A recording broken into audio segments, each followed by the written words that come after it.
How would you like to experience years of pain? Well, that's what analysts are now telling us we can experience when it comes to gas and oil prices. Because guess what? It has started. We are now seeing that many countries are struggling. They're struggling. We have a full-on energy crisis across the world, not just in Europe, not just in the US, across the world. We are seeing it.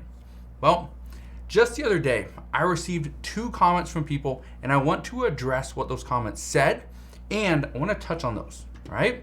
If you guys have any questions, one of the things that I always ask is please ask your questions down in the comment section below. One of the things that I'm going to try to do from now on, I'm going to try to go read through more of the comments. If I can't respond, I will go and do a video just like this one where I respond in video form.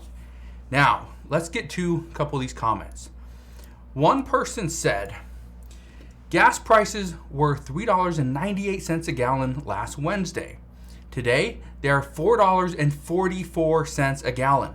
That is Sunday, September 25th. How in the world can somebody live when gas prices rose by 46 cents a gallon in less than 4 days? Well, if anybody can answer that, feel free to, because honestly, it is very difficult. What has happened over the past about week? First off, we know Russia is still trying to invade into Ukraine, right? They're still doing that. Nothing's changed there. But the statement from Russian President Vladimir Putin that he is going to mobilize 300,000 new troops, reservists, that is a problem. This means the oil crisis is going to continue. We also know dipping into the winter months in Europe, it's going to be devastating.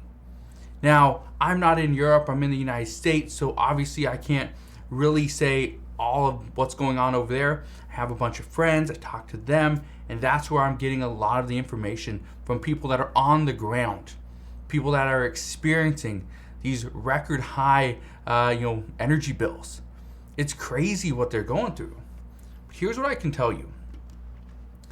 Here in the United States, the first thing that is happening is we have a midterm election. Okay? This is where these statements, these lies, these rumors, these reports, this is where a lot of this stuff is pointing, is to the midterm election. And here's what's starting.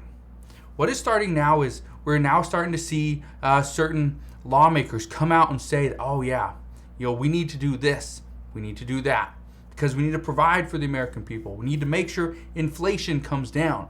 We cannot charge that much at the pumps for a gallon of gas. Well, here's what President Biden had to say today. He said, and I quote, "My message is simple. To the companies running gas stations and setting those prices at the pump, bring down prices you're charging at the pump to reflect the price you're paying for the product. Do it now." And he's very clear. He's putting all the responsibility on the gas stations. If you remember back about 2 months ago, let's go about 3 months ago. And again, gas prices went down for almost 100 days straight. They just slowly trickled down. Now they're going back up. This is why we're starting to see statements on gasoline. And I can tell you right now, when the statements stop, when the Biden administration isn't coming out and talking about gasoline, it means one of two things. It's either going up, right? Or it's going down. Here's the thing. They're coming out and talking because prices are going up. They're expecting them to jump. Now, I don't think we're going to be at $5 a gallon, but could we be at $4.50? Yeah, we could. Today, as of right now, according to the AAA, they are saying that gas prices are $3.72 a gallon. That's the average nationwide. Let me know how much it is a gallon where you live. Where I live, I think I filled up yesterday, and it was $4 and I think 58 cents where I live. Okay. Now, here's the thing. President Biden is coming out and saying it's the gas station's responsibility to bring down prices to charge a more, reasonable price, right? But here's the thing. And this is what's so frustrating, is that back, 30 days ago, 60 days ago, 90 days ago. That wasn't what he was saying. That wasn't what a lot of lawmakers were saying. A lot of lawmakers and President Biden himself were saying that the issue is Russia. Russia's been the issue. And now what we're seeing is he's not blaming Russia. He's blaming the gas stations, the hardworking men and women that actually run these gas stations, that own them. I'm not talking about BP.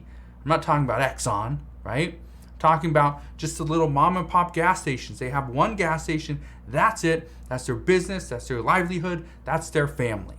That's what I'm talking about. And he's now telling them to lower your prices. Well, guess what? And I actually reached out to somebody that I've talked to before. And she said that her and her family, they own 3 gas stations. Okay? And what they are charging is, and they're barely scraping by. They're barely scraping by. And I want to explain why. It's because of how much they have to pay for the land. Okay? How much they have to pay in different fees. How much they have to pay for employees. Right? And then all that, you still got to pay taxes on it. And so what they're saying is there has to be another way. Why couldn't the Biden administration come out and say, okay, anybody that owns a gas station, if you bring down your prices, we will give you a little bit of a rebate, right? We'll give you some deduction at the end of the year. They don't do that. That's not something they've done. Now, again, I'm not coming out and saying, oh, this is a great idea. I'm just saying that this is what they're talking about. This is what she's bringing up. That's nothing. That's never been part of the discussions. So we're going to see what happens, but that's just part of the problem. The other one, and again, I want to put some of the responsibility on the oil companies as well. This is something that somebody asked a few days back. They asked, do oil companies even invest in their own projects, or are they hoping that where'd it go? Do oil companies even invest in their projects, or are they hoping that the taxpayers will invest for them? Well, here's the answer. The answer is yes and no. Do oil companies invest in their own projects? They do a little bit, but here's the reason why they don't invest in scale. And again, there's a lot of things to this. A lot of it's the red tape. A lot of it's the dealing with the government, whatever, right? But here's the problem. If oil companies are going to invest, billions and billions of dollars back into their projects, here's the thing. They're going to pull out so much oil, and here's the problem. They pull out so much oil, which increases supply. If demand stays the same, that means prices go down. But if demand is right here and supply is down here, they're purposely drilling less oil, right? It's down here. Guess what? The price goes up. It goes up. So they get to dictate their price.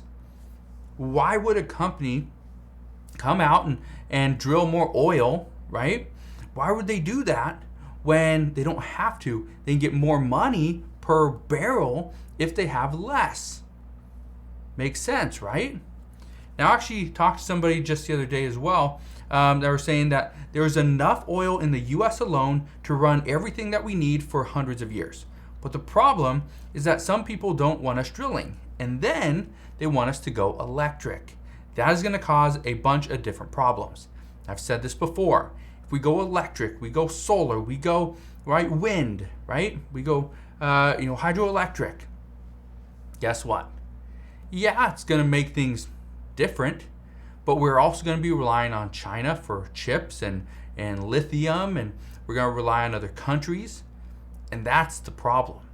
That's where some experts are saying we have to use gasoline. We cannot go electric.